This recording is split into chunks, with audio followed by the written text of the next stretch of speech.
Hello बच्चों, DNS में आपका स्वागत है।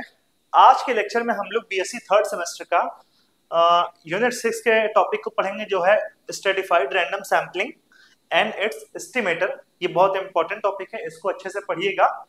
तो आइए स्टार्ट करते हैं। क्या है स्ट्रेटिफाइड रैंडम सैम्पलिंग? तो देखिए, स्ट्रेटिफाइड रैंडम सैम्पलिंग में अगर हम लोग ध्यान से देखें तो हम लोग अगर जैसे ये इसमें सिंपल रैंडम सैम्पलिंग में हमारा जो वेरिएंस का फॉर्मूला होता है, वेरिएंस ऑफ वाई बार, मतलब सैंपल मीन के वेरिएंस का जो फॉर्मूला होता है, वो अगर आप ध्यान दोगे तो variance of Y bar is equal to होता है इन विदाउट रिप्लेसमेंट केस, वो होता है n माइनस एन अपॉन में n into N S square, ये होता है। तो अब इस वेरिएंस को हम लोग को कम करना है। इस वेरिएंस को कम करने के लिए हमारे पास दो तरीके हैं। एक, तुम सैंपल साइज बढ़ाएं तो कम होगा। क्यों? क्योंकि variance of Y bar is inversely proportional to 1/n। या तो हम इस एस स्क्वायर को हटाएं, इस एस स्क्वायर को हटाएं, और हम सैंपलिंग में चाहते हैं कि हम सैंपल साइज जितना छोटा ले उतना अच्छा है। अब सैंपल साइज बड़ा लेंगे तो फायदा ही क्या है? तो हमारी कोशिश जो होती है एस स्क्वायर को रिड्यूस करने की होती है। और एस स्क्वायर रिड्यूस कैसे होगा? ये यूनिट के बीच में जो हमारे डेविएशन हेटेरोजेनिटी होती है, वो एस स्क्वायर उसी के कारण होती है। तो हम कुछ एक ऐसा सेटअप करें जिससे कि एस स्क्वायर डिक्रीज हो जाए, तो जो नया सेटअप बन के आता है वो सेटअप जो हमारा होता है वो स्ट्रेटिफाइड रैंडम सैम्पलिंग होती है। कैसी होती है? देखिए, इसकी मेथोडोलॉजी क्या है, इसके बारे में समझते क्या है, यही इसका बेनिफिट है, इसीलिए ये इसको हम लोग यूज में लाते हैं। तो आइए देखते हैं what is the stratified random sampling. आइए इसके बारे में थोड़ा सा पढ़ लेते हैं। क्या कहता है कि an important objective in any estimation problem is to obtain an estimator of population parameter. Population parameter के एक एस्टिमेट को कुछ इस तरीके से पाएं जिससे कि which can take care of salient features of the population, जो कि पॉपुलेशन के जो फीचर है उसको वो साथ में रखा रहे। पहली बात तो जैसे अगर हम सिंपल रैंडम सैम्पलिंग पॉपुलेशन से अगर हम सैंपल ड्रॉ करते हैं with respect to simple random sampling, तो कभी कभी पूरा पॉपुलेशन कवर नहीं हो पाता है, इंपॉर्टेंट फैक्टर छूट जाते हैं, ठीक है ना। तो इंपॉर्टेंट फैक्टर छूटने के कारण वो हमारा सही एस्टिमेट नहीं आ पाता है। ये सबसे बड़ी डिमेरिट होती है किसकी? Simple random sampling with replacement या विदाउट रिप्लेसमेंट की। सिंपल क्या है? सिंपल रैंडम सैम्पलिंग की एक डिमेरिट होती है। तो हम चाहते हैं कि हमारा होल पॉपुलेशन कवर भी हो और सैंपल भी हम ड्रॉ कर ले, तो उसके लिए हमारी स्ट्रेटिफाइड रैंडम सैम्पलिंग तब भी यूज होती है। तो यहाँ पे फिर क्या है कि if the population is homogeneous with respect to the characteristics under study, मतलब कि अगर पॉपुलेशन होमोजेनियस है उस कैरेक्टरिस्टिक्स जिसकी हमको स्टडी करनी है, जैसे पॉपुलेशन हाइट हो गया, पॉपुलेशन एवरेज हाइट बोल दें, या एवरेज वेट बोल दे, या कुछ और भी ले लेते, एवरेज मार्क्स बोल दे, तो उसके करस्पॉन्डिंग अगर पॉपुलेशन अगर हमारी होमोजेनियस है तब तो ठीक है। नहीं तो अब कोई कह रहा है कि homogeneous sample, then in turn the sample mean will serve as good as estimator population mean, ठीक है ना। तो सैंपल मीन वो एक अच्छा एस्टिमेटर कहा जाएगा। लेकिन अगर होमोजेनियस नहीं है, thus if population is homogeneous with respect to the characteristics under study, then the sample drawn through the simple random sampling is expected to provide a representative sample। अगर होमोजेनियस है तो मतलब वो अच्छा काम करेगा। अगर पॉपुलेशन हमारा होमोजेनियस है तो with respect to characteristics under study. लेकिन मोर ओवर इफ क्या हो जाएगा, ठीक है ना, moreover the variance of sample mean not only depends on the sample size and sampling fraction but also on the population variance. ये population variance पे भी हमारा वेरिएंस डिपेंड करता है एस्टिमेटर का। In order to increase the precision of estimator, अब estimator की precision को बढ़ाने के लिए हम लोग क्या करते हैं? We need to use a sampling scheme which can reduce the heterogeneity in the population. Heterogeneity जो अवेलेबल है हमारे पॉपुलेशन में उसको अगर हम और रिड्यूस कर सकें तो ऐसा कुछ जुगाड़ करते हैं। तो हम लोग यूज करते हैं किसका? सिंपल रैंडम सैम्पलिंग, अरे स्ट्रेटिफाइड रैंडम सैम्पलिंग का, ठीक है ना। तो एक ऐसा टेक्निक चाहिए जो कि हमारे सैंपलिंग वेरिएंस को रिड्यूस करे। क्यों? क्योंकि सैंपलिंग वेरिएंस डिपेंड किस पे करता है? पॉपुलेशन वेरिएंस पे डिपेंड कर रहा है, और इसी को अगर हम डिक्रीज कर दें तो हमारा और अच्छा एस्टिमेटर हम लोग ऑब्टेन कर सकते हैं। यही टेक्निक हमें यहाँ पे दिखानी है, ठीक है ना। तो देखिए क्या है, if the population is heterogeneous with respect to the characteristics under study, then one such sampling procedure is stratified sampling. जो कि मैंने बोला कि अगर ऐसा होता है तो अगर होमोजेनियस है तो फिर सिंपल रैंडम सैंपलिंग भी कर लीजिए, अच्छा आएगा। लेकिन अगर हेटेरोजेनियस है तब तो फिर ये प्रॉब्लम होगी तब अच्छा एस्टिमेट नहीं मिलेगा, तब उस केस में हमारी आ जाती है स्ट्रेटिफाइड रैंडम सैंपलिंग। ठीक है ना। The basic idea behind stratified random sampling is to divide the whole heterogeneous population into smaller group. मतलब एक बड़ी सी अगर ग्रुप है, आगे मैं डायग्राम भी दिखाऊंगा, एक बड़ी सी ग्रुप है तो इसको हम लोग सब ग्रुप में डिवाइड करेंगे अकॉर्डिंग टू हिज होमोजेनिटी, कि मतलब इसमें एक जैसे एलिमेंट होंगे, इसमें एक जैसे, इसमें एक जैसे, इसमें एक जैसे, इसमें एक जैसे और इसमें एक जैसे एलिमेंट होंगे। ठीक है ना। हाँ, such that sampling units are homogeneous with respect to the characteristic under study within the सब पॉपुलेशन। मतलब ये सब पार्ट जो था उसमें वो होमोजीनियस होना चाहिए। मतलब पॉपुलेशन, मतलब सब पॉपुलेशन जो थी हमारी, जिसको हम लोग पार्ट बोल रहे हैं, ये वाला पार्ट जो है ये हम लोग डिवाइड कर रहे हैं, तो होल पॉपुलेशन होगी, ये सब क्या है, सब पॉपुलेशन है।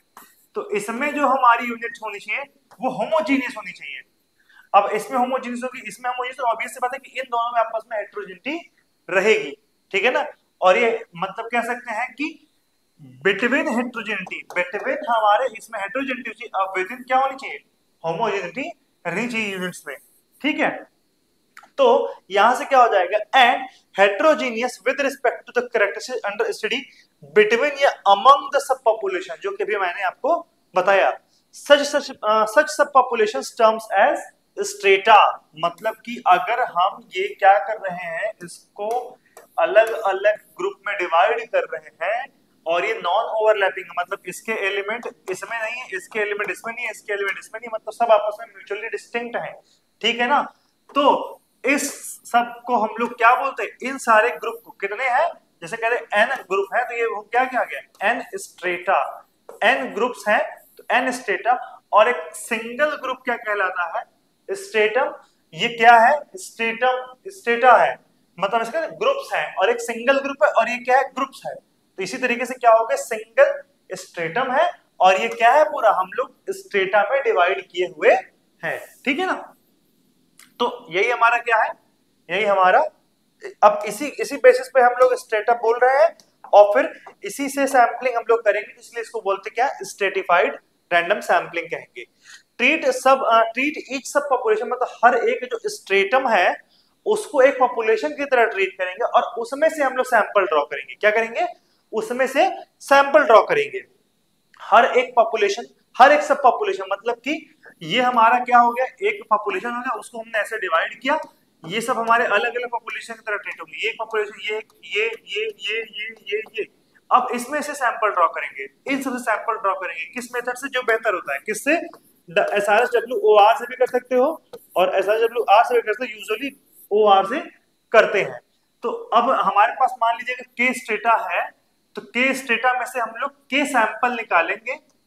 के सैंपल निकालेंगे कितने साइज की, एन आई साइज की, सच दैट कि इनका सम कितना हो जाए, एन आई का साइज हमारा एन हो जाए, जो कि हमारी टारगेटेड पॉपुलेशन है। और ये क्या है, पॉपुलेशन की साइज यहाँ पे कैपिटल एन है और सबको किसको डिवाइड किया है, N1 N2 और N के पार्ट हम लोग डिवाइड करते हैं। यही क्या है, स्ट्रेटिफिकेशन।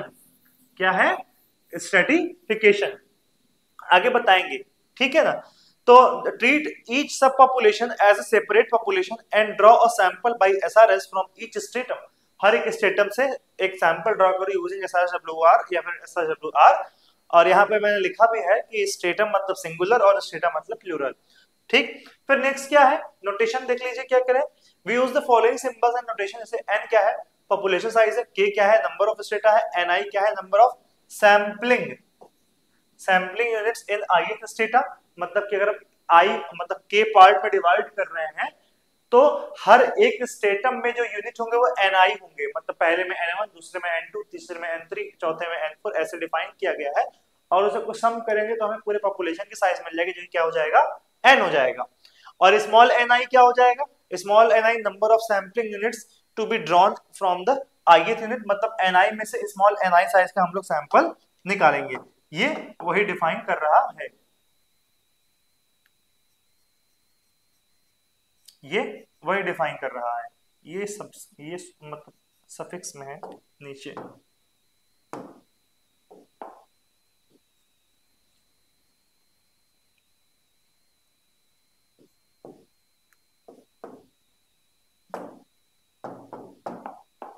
ठीक है। और फिर क्या हो जाएगा, सच दैट कि n इज इक्वल टू क्या हो जाए, समेशन एन आई हमारा आ जाए, आई फ्रॉम 1 टू k तक सम करने पे। ये देखिए हमारा होल पॉपुलेशन था, ये बड़ा सा एक पॉपुलेशन है जिसको हमने क्या कर लिया, अलग अलग स्टेटम में डिवाइड कर दिया। इसमें n1 यूनिट है, इसमें n2 यूनिट है, इसमें nk यूनिट है, और इसमें फिर जब सबको सम करोगे तो क्या आ जाएगा, n आ जाएगा। फिर इस n1 में से स्मॉल n1 सैंपल निकालेंगे, इस n2 में से स्मॉल n2 सैंपल निकालेंगे, इस k वाले nk वाले पॉपुलेशन में से स्मॉल nk सैंपल ड्रॉ करेंगे, सच दैट इन सब के सैंपल का जो ये ऑब्जर्वेशन है इनका सम क्या आना चाहिए, स्मॉल n आना चाहिए। तो ये क्या हो गया, यही हमारी स्ट्रेटिफाइड रैंडम सैम्पलिंग है। तो अब इसके करस्पॉन्डिंग हमको फिर एक एस्टिमेटर भी मिलेगा पॉपुलेशन मीन का, तो उस एस्टिमेटर को हम लोग बोलेंगे क्या, variance of y bar st, जिसका हम लोग नाम बोलते हैं, वो स्ट्रेटिफाइड रैंडम सैम्पलिंग का एस्टिमेटर होता है। तो अब क्या किया गया देखो, divide the population of n into k strata, let the ith stratum has n1 ni, let the ith stratum has ni I from 1 to k number of units, strata are constructed such that they are non overlapping, मतलब एक दूसरे में common नहीं होना चाहिए, and homogeneous with respect to the characteristics in the study, and the summation ni will be equal to capital N, ठीक है ना। and draw a sample of size n ni from ith, गलत लिखा है भाई,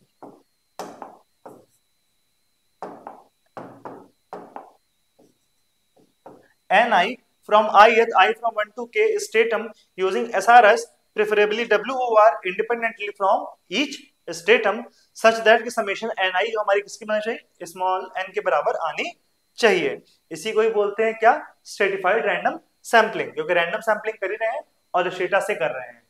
तो ये हमारी ग्रेजुएशन की मैथमेटिक्स की, ग्रेजुएशन की हमारी साइंस की क्लास चलती हैं, जिसकी मतलब ऑफर प्राइस मात्र 1250 रुपए है। आप इसे अगर अवेल कराना चाहते हो तो करा सकते हो। नवोदय बैच के थ्रू हमारी बैचेस चल रही हैं, जिसके कुछ फीचर्स क्या है, ऑनलाइन इंटरेक्टिव क्लासेस हैं, लाइव टाउट क्लास है, क्लास को रिटन नोट्स मिलते हैं, पीवाईक्यू कराते हैं, वन शॉट रिवीजन आपको यूनिट वाइज मिलते हैं। और इस कोर्स का ड्यूरेशन 3 मंथ तक का होता है, मतलब 3 मंथ सिलेबस खत्म हो जाएगा, कोर्स की वैलिडिटी आपके एग्जाम तक चलेगी। ज्यादा जानकारी के लिए इस नंबर पे कॉल या व्हाट्सएप भी कर सकते हैं, और हमारे डीएनएस एजुकेटर ऐप को आप डाउनलोड कर सकते हैं, और DNS20 का कूपन कोड लगाएंगे तो आपको ये और डिस्काउंटेड रेट पे अवेल हो जाएगी, जो कि मात्र 250 रुपए में और कम हो जाएगा, और इससे सस्ता आपको क्या ही मिलेगा। ठीक है, तो आइए फिर आगे डिस्कस करते हैं। तो अब ये तो समझ में आ गया। अब आगे एक टॉपिक आती है क्लस्टर सैंपलिंग का, उसमें डिफरेंस ये थोड़ा सा इंपॉर्टेंट पड़ जाता है, कभी कभी एग्जाम में ये पूछा जाता है कि what is the difference between cluster sampling and stratified sampling. तो क्लस्टर सैंपलिंग पहले मैं समझा दे रहा हूँ, फिर वो डिफरेंस समझाता हूँ। कि स्ट्रेटिफाइड में अगर आप देखोगे तो ये होल पॉपुलेशन था, इसको हम लोगों ने डिवाइड कर दिया, ठीक है, जिसमें से ये इसमें होमोजेनियस है, ये इसमें होमोजेनियस है, ये इसमें होमोजेनियस है, ये इसमें होमोजेनियस है, ये इसमें होमोजेनियस है, ये इसमें होमोजेनियस है। मतलब कि हर एक स्टेटा मतलब हर स्टेटा खुद में होमोजेनियस है, लेकिन दो स्टेटा के बीच में हेटेरोजेनिटी है, दो स्टेटा के बीच में हेटेरोजेनिटी है।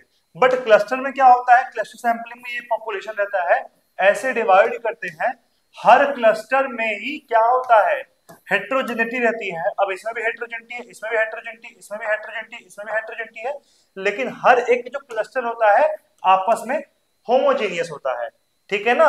तो क्लस्टर में विद इन हेट्रोजेनिटी होती है और बिटवीन होमोजेनिटी होती है, लेकिन स्ट्रेटिफाइड रैंडम सैंपलिंग में विद इन होमोजेनिटी होती है। इसमें क्या होती है, विद इन होमोजेनिटी होती है, विद इन होमोजेनियस होता है, और अमंग हेट्रोजेनिटी होती है, किसमें, स्ट्रेटिफाइड में।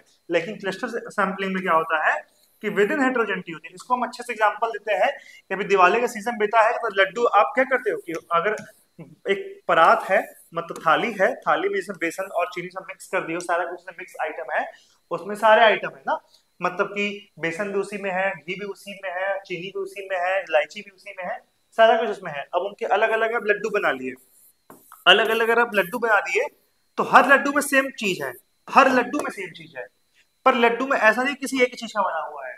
उस लड्डू में चीनी भी है, इस पर्टिकुलर लड्डू में चीनी भी है, बेसन भी है, इलायची भी है, घी भी है, सब कुछ है ना। इस लड्डू में भी चीनी भी है, बेसन भी है, इलायची भी है, घी भी है, सब कुछ है। तो अगर हम कहें तो विद इन स्टेटम ये क्या है, ये विद इन, ये इसमें, हाँ, अगर हम कहें तो ये विद इन क्लस्टर या फिर विद इन लड्डू ये हेट्रोजेनियस है, लेकिन बिटवीन लड्डूज ये क्या है, होमोजेनियस है, है ना, मतलब सबका नेचर तो एक जैसा है, पर सबका अंदर जो है कॉमन नेचर नहीं है, ठीक है ना। इसमें सबका मिक्स्ड आपको टेस्ट आएगा, ठीक, इसमें भी आपको सबको मिक्स टेस्ट आएगा, लेकिन इनका इनका टेस्ट आपको सेम मिलेगा। ये क्या हो गई, क्लस्टर हो गई। बट इसमें ऐसा नहीं, यहाँ पे हम क्या करते हैं कि अगर हमारे पास खाली पड़ा तो हम बेसन अलग कर लेते हैं, चीनी अलग कर लेते हैं, इलायची अलग कर लिए, घी अलग कर लिए। तो ये क्या हो गया, ये अलग अलग ग्रुप बन गया कि बेसन वाले में केवल बेसन है, चीनी वाले में केवल चीनी है, घी वाले में केवल घी है, इलायची वाले में केवल इलायची है ना। तो ये अपने में क्या है, होमोजीनियस है। और एक दूसरे मतलब जो बेसन है वो चीनी तो है नहीं, ये आपस में क्या हो गए, हेट्रोजीनियस हो गए। यही हमारी क्या है, यही हमारी डिफरेंस है किसमें, स्ट्रेटिफाइड रैंडम सैंपलिंग और क्लस्टर सैंपलिंग में, ठीक है ना। तो ये स्ट्रेटिफाइड हो गई और ये क्लस्टर सैंपलिंग, यहां से समझ में आ गया होगा, हमें उम्मीद है।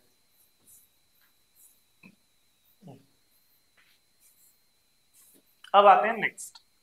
नेक्स्ट क्या है, estimation of population mean and it's variance. अब एस्टिमेशन ऑफ पॉपुलेशन मीन और इट्स वेरिएंस क्या है, देखिए आइए डिस्कस करते हैं थोड़ा।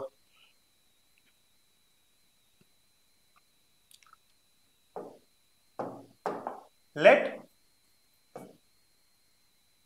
y क्या है,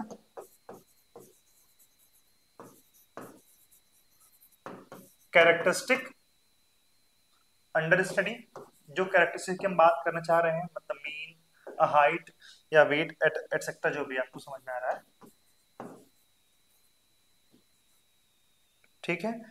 और वाई आई जे क्या हो जाएगा, वाई आई जे मतलब आयत वैल्यू ऑफ जेथ स्ट्रेटम, ठीक है, उल्टा है, मतलब वैल्यू ऑफ जेथ यूनिट इन आयत स्ट्रेटम।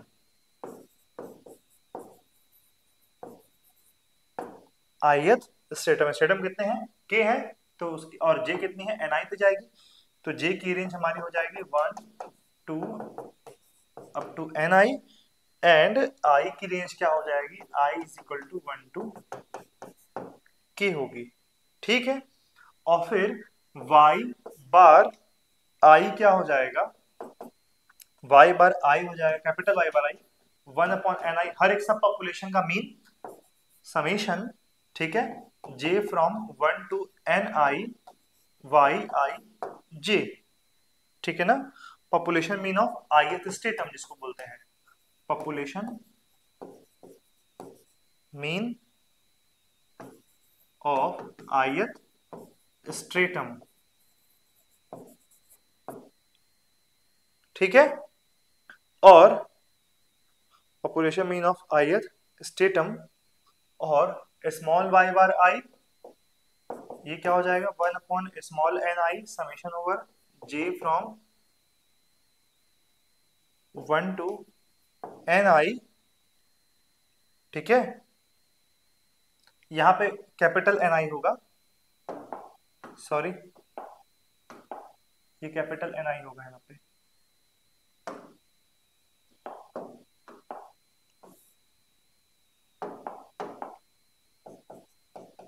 और यहाँ स्मॉल एन आई, और ये हो जाएगा वाई आई जे, ये हो जाएगा sample mean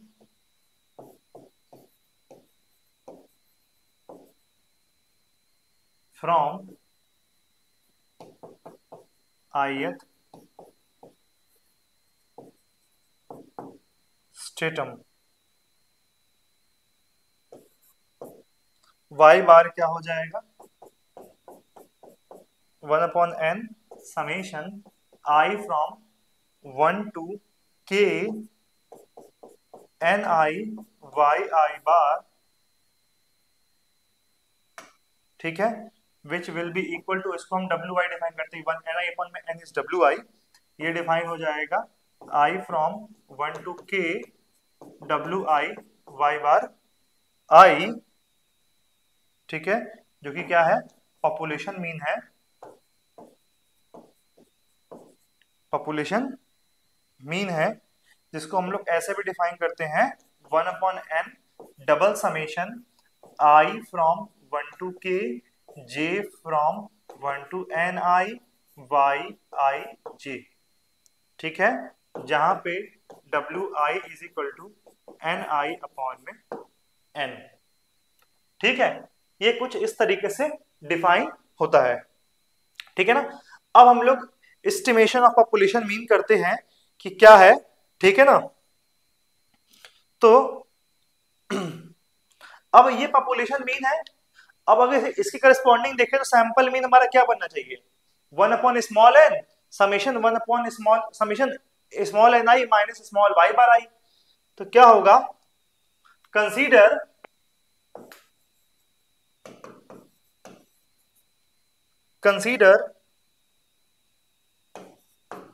y bar is equal to 1/n summation i from 1 to k small n i y bar n i, ठीक है, as possible estimator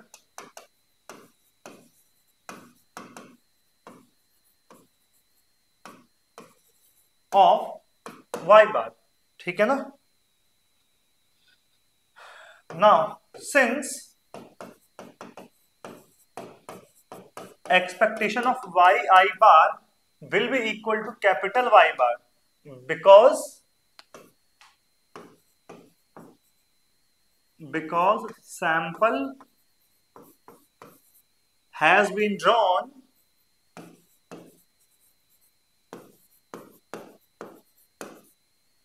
from ith stratum by SRS. So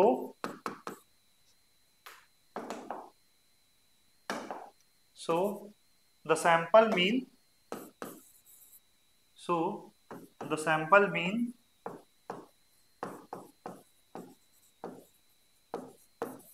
will be unbiased estimator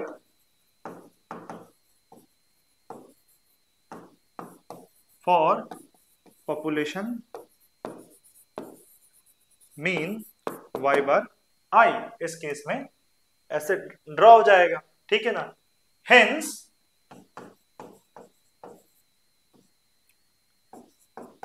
expectation of y bar is equal to 1/n summation over I from 1 to k n I expectation of y bar I which will be equal to 1/n summation I from 1 to k n I y bar I which is not equal to y bar. So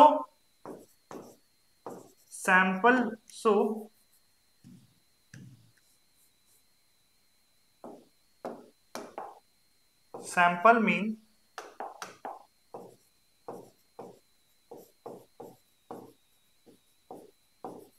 is not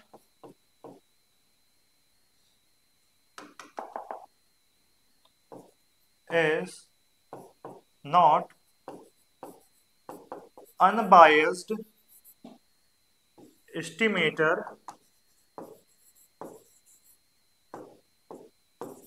of population mean। तो यानी कि ये वाला estimator हमें नहीं लेना है, तो हमें ऐसा एस्टिमेटर बनाना होगा जो कि इसे अनबायस्ड बना दे, ठीक है ना, जो कि इसे अनबायस्ड बना दे। तो कंसीडर करते हैं अब किस लिए, अगर ये एन आई अपॉन में एन की जगह पे हम कैपिटल एन आई अपॉन में एन रखते तो ये वाई बार आई जो होता है ये पॉपुलेशन मीन बन जाता ना। देखिए इसके में क्या, ये कैपिटल वाई बार हो गया, पॉपुलेशन मीन में यहाँ पे क्या है, देखिए यहाँ पे कैपिटल एन है, कैपिटल एन है। तो अगर हम यहाँ पे स्मॉल एन आई और स्मॉल एन के जहाँ पे कैपिटल एन और कैपिटल एन कर देंगे तो तुरंत ये अनबायस्ड हो जाएगा और उसी को हम लोग बोलेंगे y bar s t stratified random sampling का एस्टिमेटर, ठीक है ना। So hence we can modify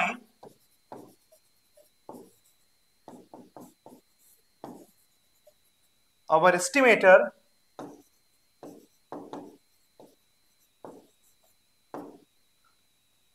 as y bar st is equal to 1 upon n summation I from 1 to k n I y bar I, यही हो जाएगा। और फिर consider करते हैं taking expectation both side. Now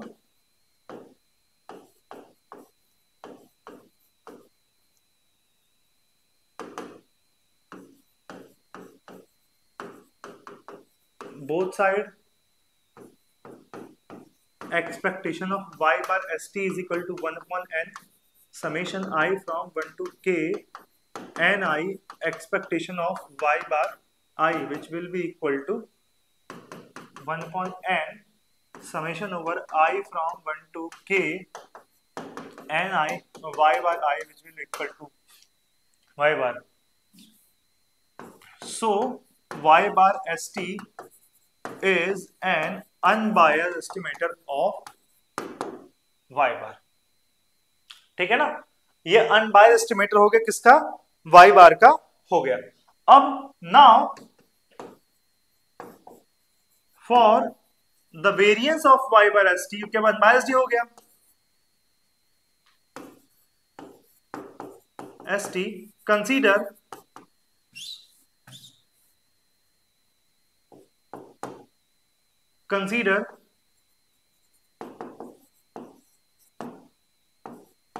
variance of y bar st is equal to variance of, ये क्या हो जाएगा, इसको और लिख सकते हैं हम लोग n to k w I small y bar I, where w by I is equal to n I upon में n, पीछे भी डिफाइन जहां पे किए थे वहां पे कर दे, हाँ है तो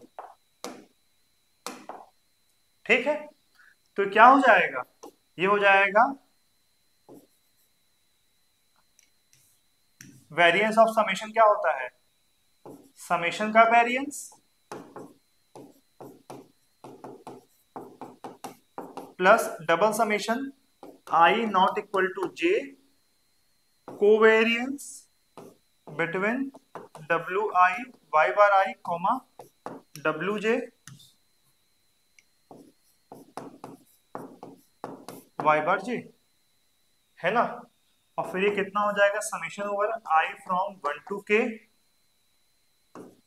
डब्ल्यू आई का square variance of Y bar I, ठीक है। अब क्योंकि ये हमारे जो सैंपल एक दूसरे से इंडिपेंडेंट है ना, सब पॉपुलेशन के जो हमारे सैंपल है वो सब पॉपुलेशन आपस में इंडिपेंडेंट, तो ये भी क्या होंगे, ये सब भी इंडिपेंडेंट होंगे, इसलिए इसकी वैल्यू क्या हो जाएगी, 0 हो जाएगी, ठीक है ना। Since all the samples have been drawn independently,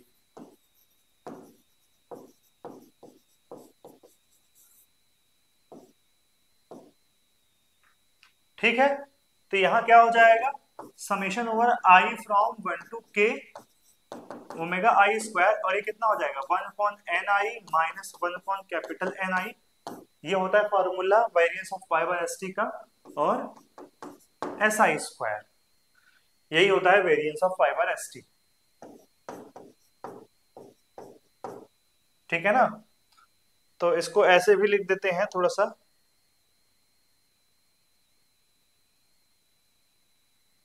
ये एस्टिमेशन ऑफ पॉपुलेशन मैंने ही लिख दिया, variance of Y by S T मैंने ही लिख दिया, ठीक है। चलिए ये पेज मैं दोनों हटा दे रहा हूं, ठीक, क्योंकि मैंने सारा यही कर दिया है। ये variance of Y by S t यहाँ पे है, ठीक है, और पीछे एस्टिमेशन ऑफ पॉपुलेशन मीन यहाँ पे है, ठीक है।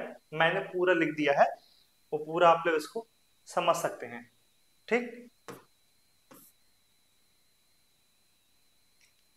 ये ठीक है, तो ये हमारा क्या आ जाएगा, तो अगले पेज पे लिख दे रहे हैं कि variance of Y by S t क्या हो जाएगा, variance of y bar st is equal to summation I from 1 to k 1 upon ni minus 1 upon capital Ni wi square si square. It is the variance of y bar st. ठीक है ना? If capital Ni tends to 0, अगर बहुत large है हर एक sample का, तो उस केस में variance of y bar st will approximately equal to I from 1 to k, ठीक है, wi square si square upon में ni. And if we draw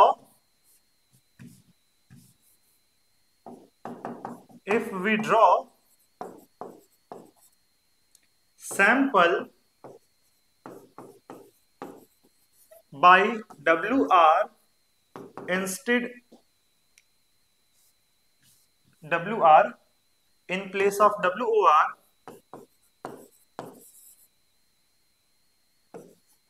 without replacement, या अगर हम विद रिप्लेसमेंट से सैंपल ड्रॉ कर रहे हैं, तो उस केस में variance of y bar st क्या होता? बस I फ्रॉम 1 to k. देखिए पीछे यहाँ wi स्क्वायर, फिर variance of y bar s, उसमें क्या होता है? सिग्मा स्क्वायर बाई ni, या तो दूसरा वाला फॉर्म भी आता है, ये हो जाएगा wi स्क्वायर और ये ni माइनस 1 इंटू ni और ये si square which will be equal to क्या हो जाएगा? I फ्रॉम 1 to k, ठीक है, wi स्क्वायर और ये सिग्मा I स्क्वायर अपॉन में ni.